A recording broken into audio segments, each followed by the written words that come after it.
아가서 5장 1절에서 16절 말씀을 한 절씩 교독하겠습니다.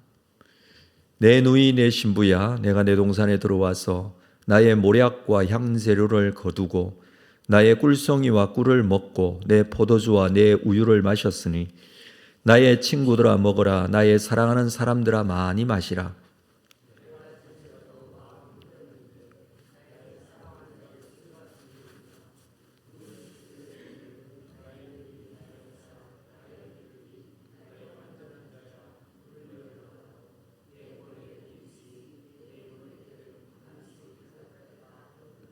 내가 옷을 벗었으니 어찌 다시 입겠으며 내가 발을 씻었으니 어찌 다시 더럽히리야마는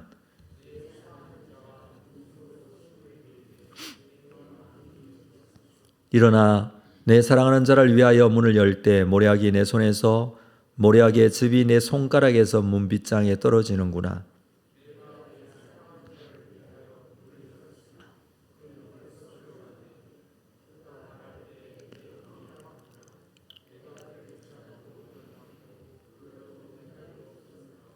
성안을 순찰하는 자들이 나를 만나매 나를 쳐서 상하게 하였고 성벽을 파수하는 자들이 나의 겉옷을 벗겨 가졌도다.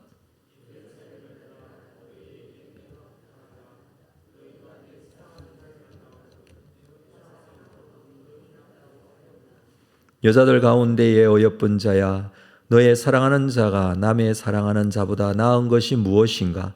너의 사랑하는 자가 남의 사랑하는 자보다 나은 것이 무엇이기에 이같이 우리에게 부탁하는가?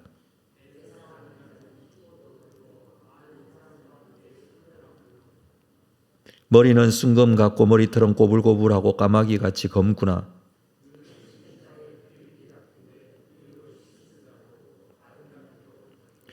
뺨은 향기로운 꽃밭 같고 향기로운 푸른 덕과도 같고 입술은 백합화 같고 모략의 즙이 뚝뚝 떨어지는구나.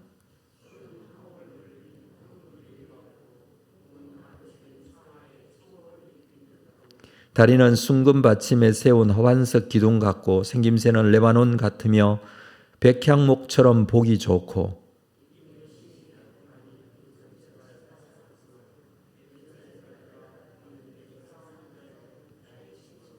아멘.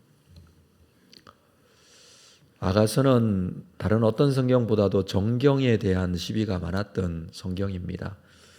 성경 전체를 구성하는 정경을 형성하는 과정에 있어 아가서는 성경으로 받아들일 수 없다라는 주장들이 많이 있었습니다.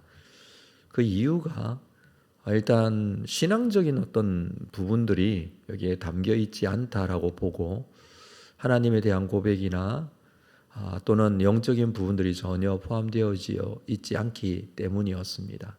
그러나 결국 66권의 성경에 아가서는 포함이 되어졌고 지금도 우리는 이 성경을 읽고 있습니다. 의미가 있기 때문이죠. 남녀 간의 사랑을 노래하는 성경이 아가서인데 남녀의 사랑이 이 사랑의 마음이 얼마나 소중한지 그리고 우리가 가지고 있는 이 부부 관계에 있어서도 서로 사랑의 관계를 올바르게 형성해야 한다는 것을 이 성경을 읽으면서 우리는 잘 알 수 있기 때문입니다. 또 하나는 적용하는 부분에 있어서 신랑 되신 예수 그리스도께서 신부된 교회를 향하여 또는 성도를 향하여 가지신 사랑, 성도는 그리스도에 대한 신앙의 고백, 이렇게 적용을 한다면 정말 하나님의 사랑이 너무 크고 또 우리에게 주시는 그 사랑을 깊이 있게 생각할 수 있기 때문입니다. 그래서 우리는 성경을 읽으면서 두 가지 적용점을 가지고 있죠. 내가 사랑해야 될 사람, 두 번째는 내가 사랑하는 주님. 이 두 가지 다 좀 생각해 볼 수 있는 성경이다라고 여겨집니다. 4장에서 우리는 어제 신랑의 고백을 하고 있는 내용을 우리가 함께 나누었습니다. 신랑의 고백을 들은 신부는 4장 마지막 절인 16절에서 신랑의 고백에 마음을 여는 신부의 고백을 합니다. 나의 사랑하는 자가 동산에 들어와서 아름다운 열매 먹기를 원한다라는 고백을 하게 되죠. 이렇게 고백하는 이 두 사람이 1절 말씀, 오늘 본문 5장 1절에 와서 신랑이 이렇게 다시 고백을 합니다. 내 누이 내 신부야, 내가 내 동산에 들어와서 나의 모략과 향재를 거두고 나의 꿀송이와 꿀을 먹고 내 포도주와 내 우유를 마셨으니 나의 친구들아 먹으라, 나의 사랑하는 사람들아 많이 마시라. 신부가 자신을 동산이라 했는데 신랑은 동산에서 온갖 향재료를 모으고 있습니다. 그리고 꿀송이 꿀을 먹고 포도주와 우유를 마신다라고 표현합니다. 이것은 신랑과 신부가 이렇게 사랑을 나누고 있다라는 것이죠. 이것으로 인해 주변 친구들을 위해서 축배를 들고 친구들이 축하를 해주는 장면이 마지막에 마무리됩니다. 그리고 2절부터는 신부의 노래가 또 이어집니다. 이 부분은 신부된 여자가 신랑을 찾고 있는 내용인데, 자, 2절 말씀. 내가 잘지라도 마음은 깨었는데 나의 사랑하는 자의 소리가 들리는구나. 잘지라도 깨었다, 마음은 깨었다라고 하고 있습니다. 자, 이 상황이 2절 이후의 어떤 상황이 꿈속인지 아니면 실제 상황인지 구분하기가 쉽지는 않습니다. 실제로 앞에서 여자는 남자를 기다리면서 꿈속에서 꿈을 꾸었던 내용을 우리가 앞에서 함께 보았는데 그때의 상황과 굉장히 비슷합니다. 자, 이번에는 사랑하는 자의 목소리가 들립니다. 그리고 문을 두드려 이러기를 나의 누이, 나의 사랑, 나의 비둘기, 나의 완전한 자야 문을 열어다오. 남자는 여자가 있는 집에 문을 두드리며 문을 열어달라고 합니다. 내 머리에 이슬이, 내 머리털에는 밤이슬이 가득하였다. 참, 이 시간이 밤중이고 남자는 이슬에 젖어 있고 그리고 문을 두드리고 있습니다. 문을 열어달라고 합니다. 꿈속인지 아닌지 정확하지는 않지만 지금 상황은 그렇게 흘러가고 있습니다. 남자는 여자를 향해 여러 가지 호칭으로 고백합니다. 나의 누이, 나의 사랑, 나의 비둘기, 나의 완전한 자. 이 호칭들 속에서도 남자의 사랑이 가득합니다. 남자는 머리에 이슬이 가득한데 밤을 밖에서 지새웠는데 여자는 속히 문을 열어주지 않습니다. 지금까지의 상황을 본다면 사랑하는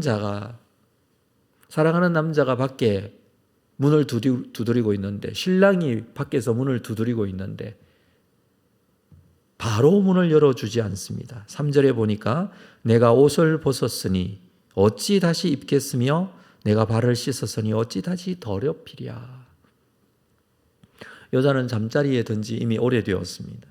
이미 옷을 벗었습니다. 잠옷으로 갈아입었습니다. 침대에 눕기 위해 발도 씻었습니다.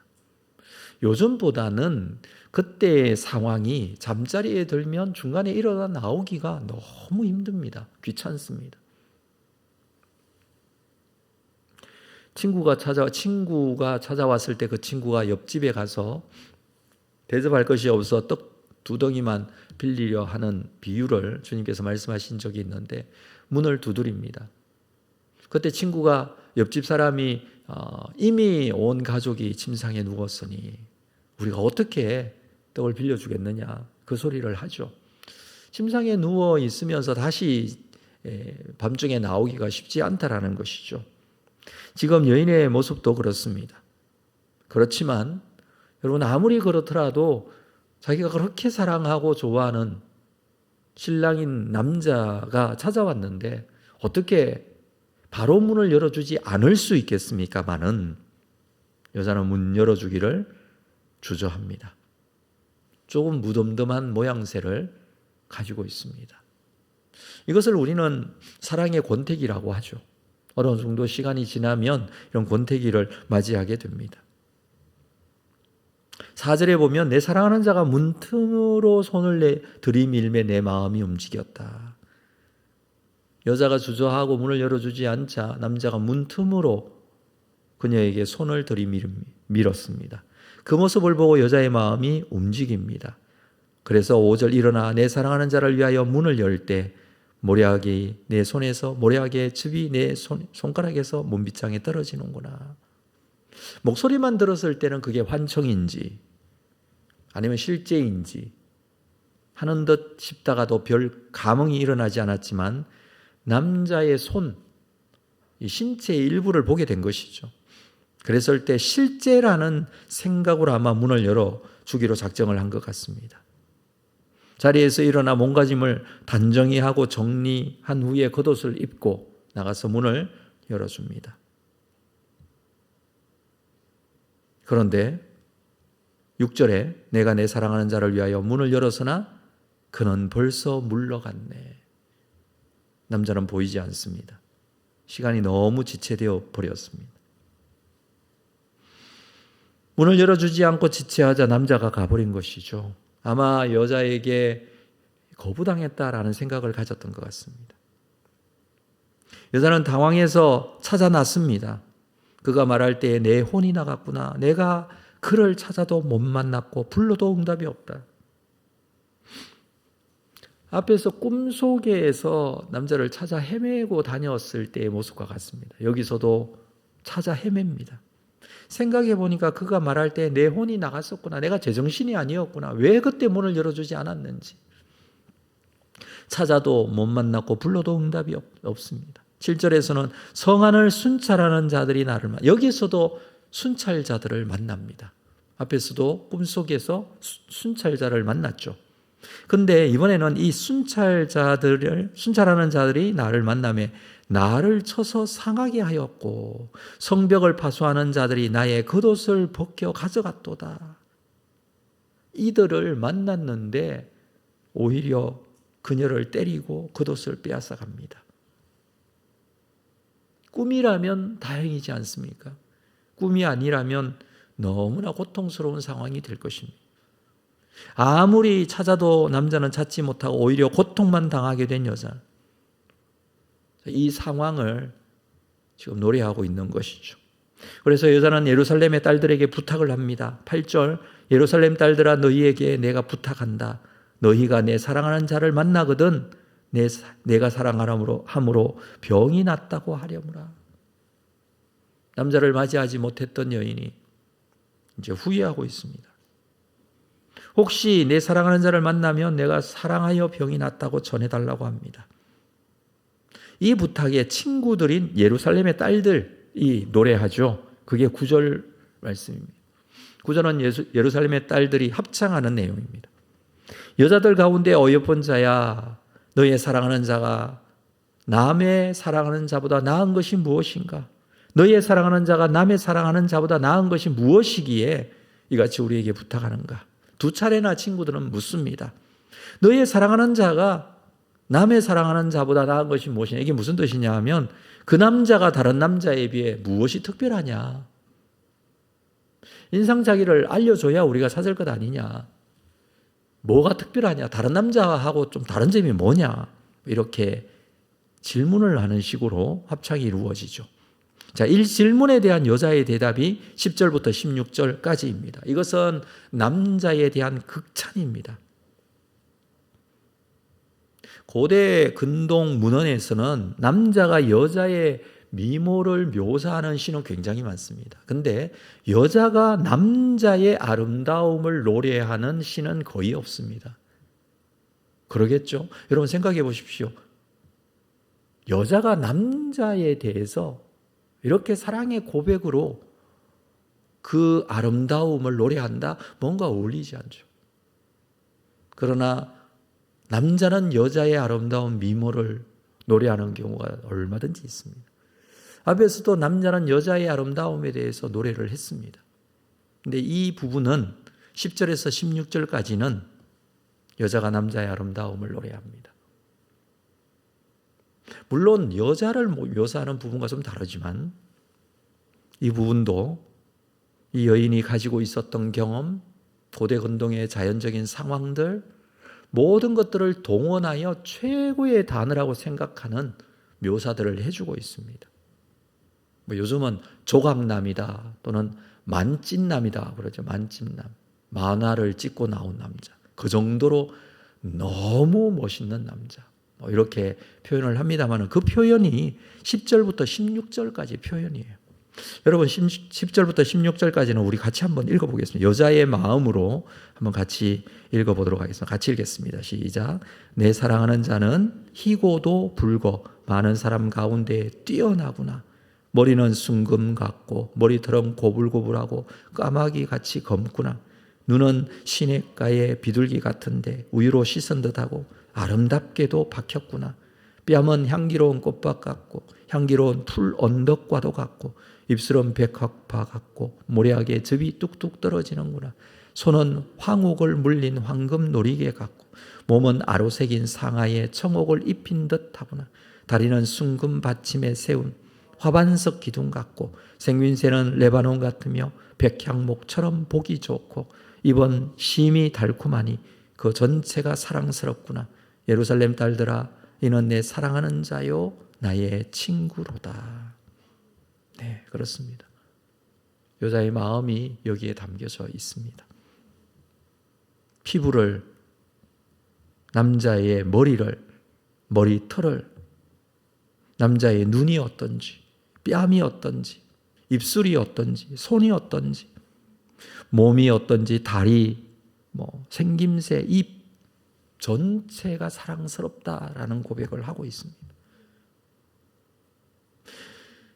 예루살렘 딸들아 이는 내 사랑하는 자요 나의 친구이기도 하다라고 마지막에 노래합니다.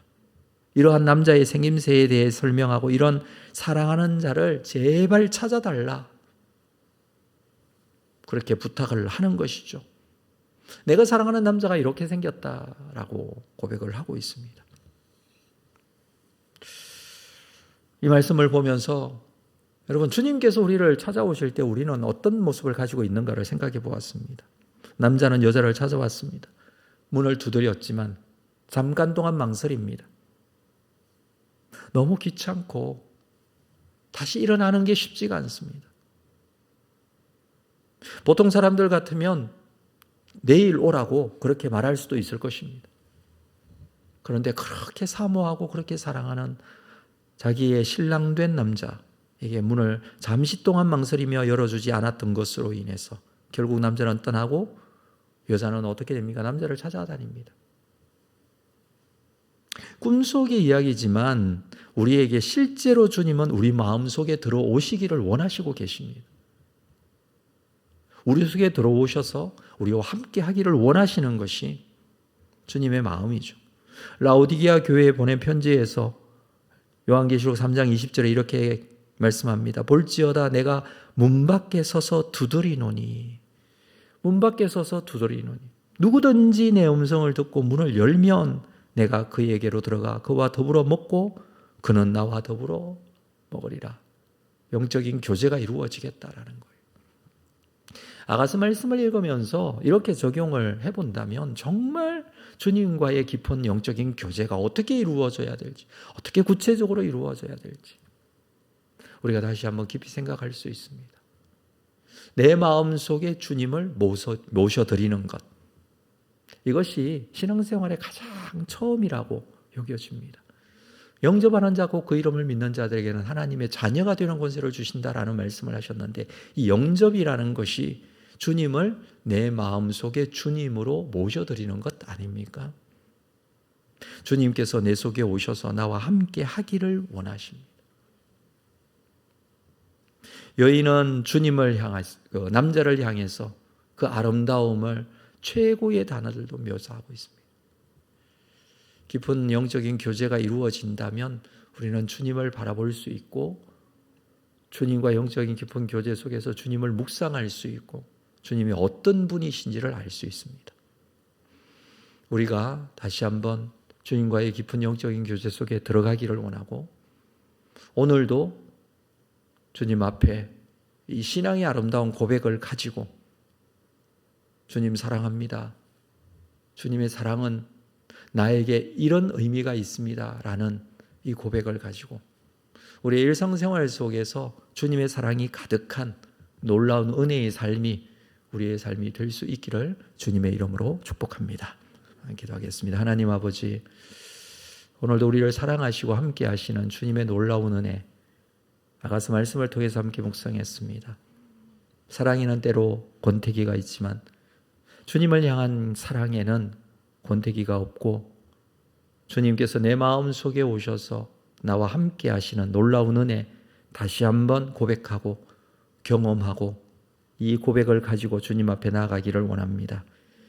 이 기도의 시간, 주님과의 아름다운 영적인 교제의 시간이 될 수 있도록 하나님 은혜를 베풀어 주시고 필요들과 내가 원하는 모든 것 주님께서 채우시고 응답하시고 함께 하실 줄로 믿고 그 은혜로 주님 앞에 더 깊이 기도하고 주님의 뜻대로 기도하고 주님의 놀라운 은혜의 장중에 붙들리는 귀한 시간 되게 하여 주옵소서. 감사하고 예수님의 이름으로 기도합니다. 아멘. 하늘에 계신